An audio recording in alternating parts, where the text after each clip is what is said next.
Hello friends, welcome back to our channel. तो आज के शेड्यूल में हम पढ़ने वाले लैंग्वेज एक्रोलॉजी करिकुलम के अंदर टॉपिक आता है acquiring language and learning language. इसको हम हिंदी में बोलते हैं अर्जित भाषा और भाषा अधिगम। तो इन दोनों के बीच में क्या क्या अंतर डिफरेंसेस होते हैं वो हम जानेंगे। और इस कोर्स से अन्य क्वेश्चंस अगर आपको चाहे तो फ्रेंड्स मैंने प्लेलिस्ट बना दिया है। आप हमारे प्लेलिस्ट में चल जाइए, वहाँ पे आपको सब कोर्सेज का वीडियो मिल जाएगा। तो चलिए फ्रेंड देखते क्या लिखा हुआ। सबसे पहले अर्जित भाषा।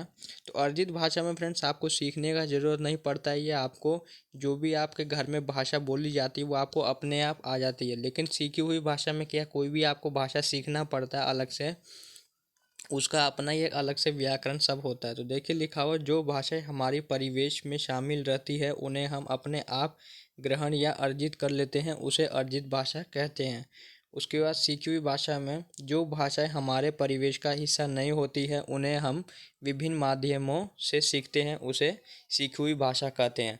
तो अर्जित भाषा का कोई भी आप एग्जाम्पल ले सकते हैं। जैसे अगर आप बिहार हो तो बिहारी आपका, या कोई भी भोजपुरी ये आपका हो गया अर्जित भाषा। और सीखी हुई भाषा जैसे कि आप हिंदी सीखते हो या इंग्लिश सीखते हो, कोई भी अन्य भाषा जो भी आपका क्षेत्रीय भाषा से अलग हो, तो उसको हम यहाँ पे सीखी हुई भाषा बोल सकते हैं। उसके बाद है यहाँ पे लिखा हुआ, भाषा के अर्जन करने में सिर्फ मौखिक कौशल का विकास होता है, लेखन एवं पठन कौशल का विकास नहीं होता है। तो इसमें केवल आपका मुख्य रूप से विकास होता है, यानी कि बोलने की प्रक्रिया से विकास होता है। बाकी इसमें लिखने और कोई भी पठन के हिसाब से कोई भी कौशल का विकास नहीं होता है। उसके बाद यहाँ पे बात की जाए, भाषा के सीखने से मौखिक कौशल, लेखन कौशल एवं पठन कौशल तीनों का विकास होता है। ओवरऑल डेवलपमेंट यहाँ पे होता है भाषा अधिगम में। उसके बाद लिखा है, हमारे यहाँ की साधारण बोलचाल की भाषा भोजपुरी या हिंदी है, जिन्हें हम आसानी से अपने परिवार, मित्र, आस पड़ोस से ग्रहण कर लेते हैं, इसलिए ये अर्जित भाषा का उदाहरण है। उसके बाद की जाए, कन्नड़, मलयालम, अंग्रेजी आदि हमारे परिवेश से बाहर की भाषाएं हैं, अतः हमें इन भाषाओं को सीखना पड़ता है, इसलिए ये सीखी हुई भाषा का उदाहरण है। जो भाषा आपको सीखना पड़ जाए वो सीखी हुई भाषा है। उसके बाद लिखा है, अर्जित भाषा को हम प्रथम भाषा के नाम से भी जानते हैं और वहीं इसको द्वितीय भाषा के नाम से जानते हैं। और उसके बाद बात की जाए, 5 पॉइंट है, भाषा का अर्जन प्राय मातृभाषा में होता है, यानी कि मदर टंग। उसके बाद 5 पॉइंट इसमें लिखा हुआ है, भाषा अधिगम मातृभाषा एवं अन्य भाषा में होता है। 6 पॉइंट है, भाषा का अर्जन अनौपचारिक वातावरण में होता है, क्योंकि वह परिवार एवं आस पड़ोस से अर्जित कर लेता है। ये अनौपचारिक होगा क्योंकि फ्रेंड्स आप इसको घर में ही सीख लेते हो। और उसके बाद बात की जाए भाषा अधिगम का, तो भाषा का अधिगम या सीखी हुई भाषा के लिए औपचारिक वातावरण की आवश्यकता होती है, जो हमें स्कूल कॉलेज आदि में मिलता है। तो ये स्कूल कॉलेज में इसलिए ऑफिशियल हो गया, ये अनऑफिशियल है फ्रेंड्स। उसके बाद बात की जाए, 7 पॉइंट में लिखा है, भाषा अर्जित करना सहज और स्वाभाविक प्रक्रिया है, यानी कि आसान भी प्रक्रिया है, ये आसानी से इसको हम बिना सीखे सीख लेते हैं। वहीं बात की जाए इसमें, तो भाषा अधिगम या सीखी हुई भाषा पर वातावरण का संतुलित प्रभाव पड़ता है, यानी वातावरण का अप्रत्यक्ष प्रभाव पड़ता है। क्योंकि अगर अच्छा वातावरण नहीं होगा तो आप कैसे कोई भी भाषा सीख सकते हो, इसलिए इसमें इन्वायरमेंट का बहुत बड़ा रोल है।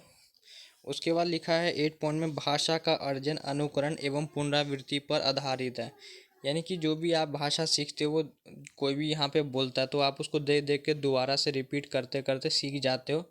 और उसके बाद यही बात की जाए, भाषा अधिगम अभ्यास पर आधारित होता है, यानी कि इसको प्रैक्टिस करना पड़ता है आपको बार बार।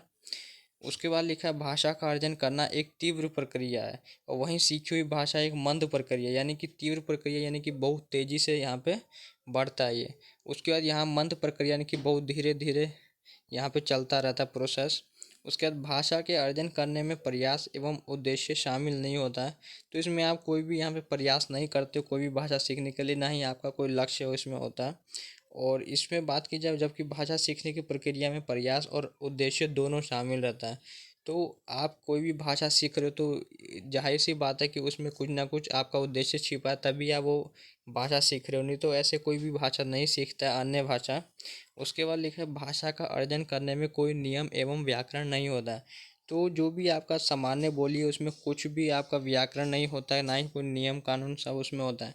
लेकिन कोई अन्य भाषा अगर आप सीखते हो तो उसमें नियम भी होता है, व्याकरण, सब उसमें आपको ध्यान में रख के सीखना पड़ता है।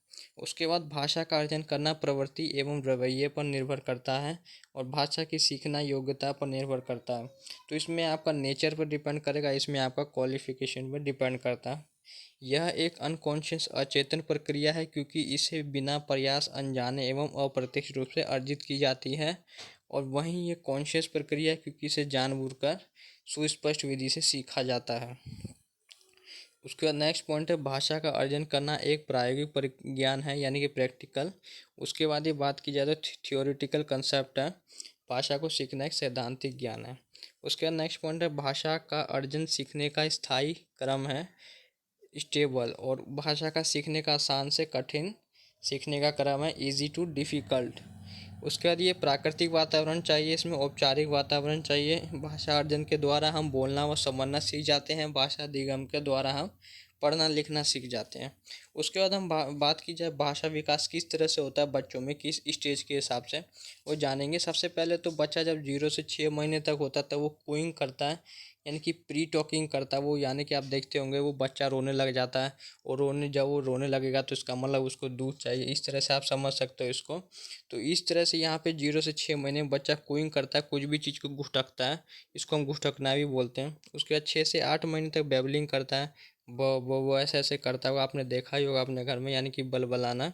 उसके बाद 9 से 18 मंथ तक वो एक शब्द बोलता है, जैसे कि मम्मा पापा, ऐसे कोई भी एक स्टेज यहाँ पे बोलता है। और उसके बाद 18 से 24 में 2 वर्ड यहाँ पे बोलता है, लेकिन वो 2 वर्ड अच्छे से नहीं बोल पाता, वो उसका 2 वर्ड बोलने का यहाँ पे शुरुआत हो जाता है, जैसे कि मम्मी पापा, खाना लाओ, पानी लाओ, ऐसे मतलब वो सीखना शुरू कर देता है, लेकिन यहाँ पे अच्छी तरह से सीख नहीं पाता है। तो बात की जाए यहाँ पे 24 से 30 महीना, तो इसमें वो अच्छे से शब्द बोलना सीख जाता है, कोई भी 2 वर्ड, तो इसको हम टेलीग्राफिक स्टेज बोलते हैं। और उसके बाद जो है यहाँ पे 30 से अधिक में तो लेटर मल्टी वर्ड स्टेज, तो यहाँ पे अच्छी तरह से वो कोई भी शब्द को बोल सकता है संयुक्त वाक्य में। तो यही सब फ्रेंड्स लिखा हुआ है। तो आज की इस वीडियो में बस इतना ही था, उम्मीद करता हूँ आपको सही में आ गया होगा। तो वीडियो को लाइक, चैनल को सब्सक्राइब करना। Thanks for watching this video.